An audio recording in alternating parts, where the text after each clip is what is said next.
What's going on, guys? Welcome back to the channel. Today I want to talk about 5 new topics in Forza Motorsport that we have yet to hear about, but will definitely be getting news on in the coming months towards release. Before we get started, if you enjoy racing, if you enjoy video games, I do quite a bit of it on this channel, all different kinds. Be sure to like, comment, and subscribe to stay up to date on all of your favorite racing games. Now let's get to the video. If you guys tuned into the last Forza Monthly, you would remember sort of towards the end of the motorsport section, they did put up a short list of some different topics that are going to be talked about going forward in the next Forza Monthly, as well as the following months towards release. Today, I just want to talk about 5 of those, give you guys my opinion, let you know what I'm hoping to hear about, maybe get some ideas from you guys down in the comments, and who knows, maybe we can make some solid predictions. Starting in no particular order, at number 5, let's talk about free play. If you guys remember, Chris did mention free play very briefly. He noted that free play will not require an internet connection, and at the same time would not actually go towards any sort of progression. But as far as fine-tuning your cars, building them, and really honing your skill at the track, there was still plenty of opportunity. Really not much at all has been said about the free play mode, but Chris did not fail to mention that at launch, even though there will be the drag tire compound as well as the drift tire compound, those modes will not be available at launch. Of course, in future updates, I have no doubt, and it was said that those 2 modes most likely would be returning to the game. So I don't have much question there. But my question is, what will be available for those players that are not online at launch? Is free play going to be very straightforward? Is it just going to be sort of a test and tune, a quick race type of thing, time trials? Or are they going to implement new modes? We will hopefully find out in the next Forza Monthly. Coming in at number 4 on the opposite side of things is multiplayer. And with multiplayer, that can mean a couple of things. Obviously, if you guys have been playing motorsport games for a long time, there has always been the split-screen 2-player mode, which once again, I most likely think it will make a return to the game, so no big deal there to me. But I definitely think we all want to know more about the true online multiplayer experience. How the matchmaking is going to work, how the lobbies are going to work. Of course, technology has definitely improved from the launch of Motorsport 7 in 2017. But what are we going to see that's different in this game coming forward? What are going to be the biggest advancements they make to a very user-friendly but immersive multiplayer experience? This is probably one of the topics I'm most excited to hear about, only because personally right now, I struggle to find consistent decent lobbies in Motorsport 7 to race in, which is understandable. So I do resort to playing a lot of single player or just multiplayer racing online in different games for now. But I am really excited to start fresh with a clean slate,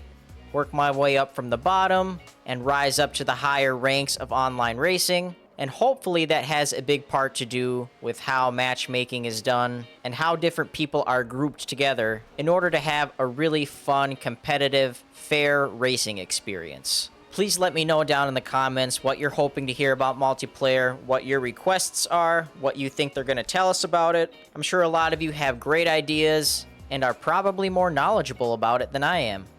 Moving on with number 3, this kind of goes hand in hand with multiplayer and even single player experiences.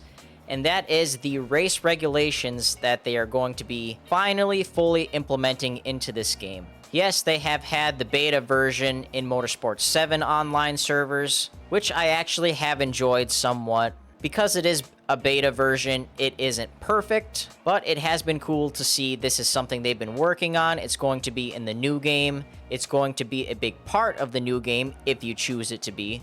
And I know a lot of hardcore Forza fans like myself that have been fans for years are really excited for this because this is our preferred franchise. We choose to play Xbox, we choose to play Forza Motorsport games, and for those of us who really have a heart for motorsport racing, this is going to be huge, and I hope that it improves from the beta version and is not something that is ridiculed and complained about, much like you hear in the Gran Turismo world. I don't play Gran Turismo myself, maybe this has gotten better in that game, But at launch, I do remember quite a few YouTube videos of a lot of different gamers really not happy with how the race regulations worked in GT7. So it would be great if Motorsport and Turn 10 really take their time and dial in these in-game regulations. How far they are going to take these regulations and rules, I couldn't tell you. You can definitely guess there's going to be penalties for cutting the track, maybe driving rough with other drivers, possibly speeding into the pits.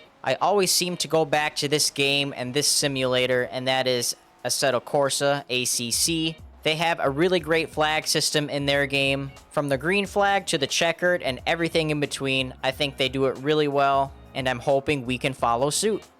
Coming up at number 2 is wheel and peripheral support.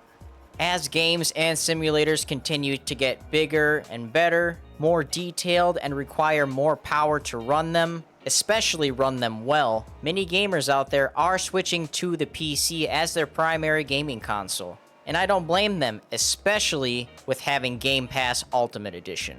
And more so with the console versions of this game, the PC version is really where compatibility is going to be key. Every month, every year, there are more brands coming out with a brand new wheel, a brand new set of pedals, another shifter, more handbrakes, more switch controls. You name it, and you can find anything out there to build yourself an insane rig right at home.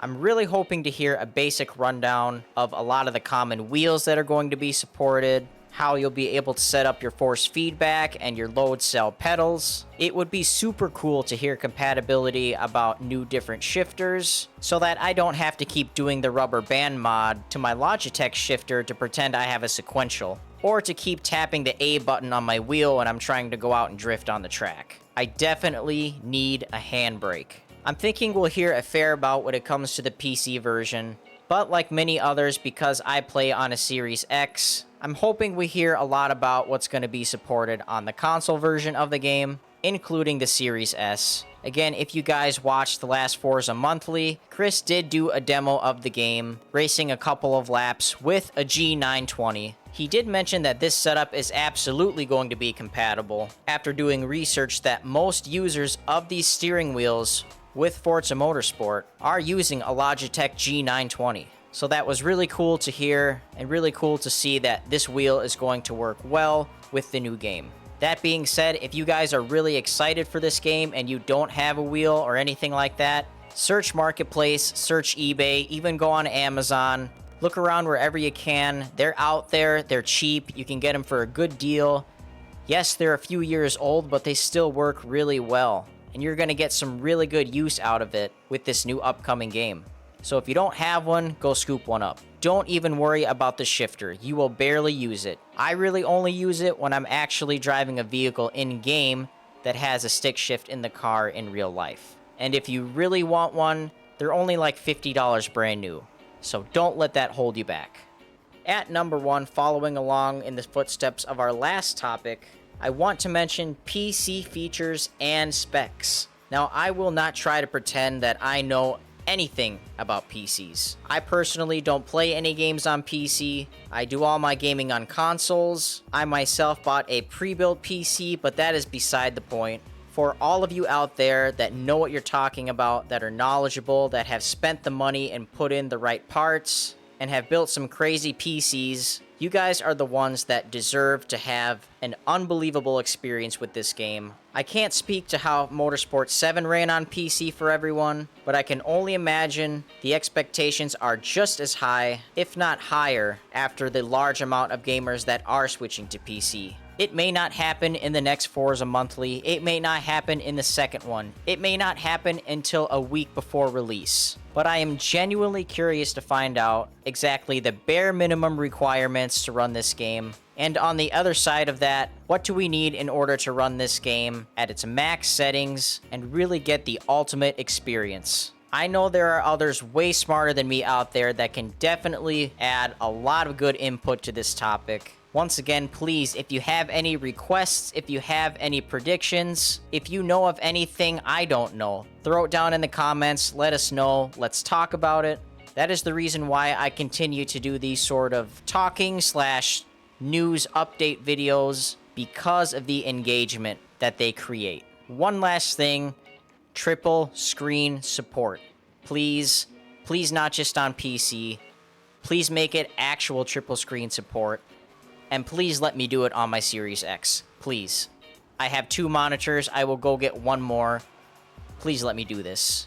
With that being said, guys, there was 5 more new topics about Forza Motorsport that eventually will be covered, but have not yet. At the time of this recording, it's probably only about 2.5-ish weeks until the next Forza Monthly live stream is going to be happening, and I'm excited for them to share and give a lot more updates on the game, just like you guys are. If you made it to the end of this video, thank you very much for watching all the way through. It does mean a lot to me. If you enjoyed the video, maybe drop me a like, and maybe go check out some of my other videos. Subscribe if you like what you see. And until next time, thanks again very much for watching. Peace.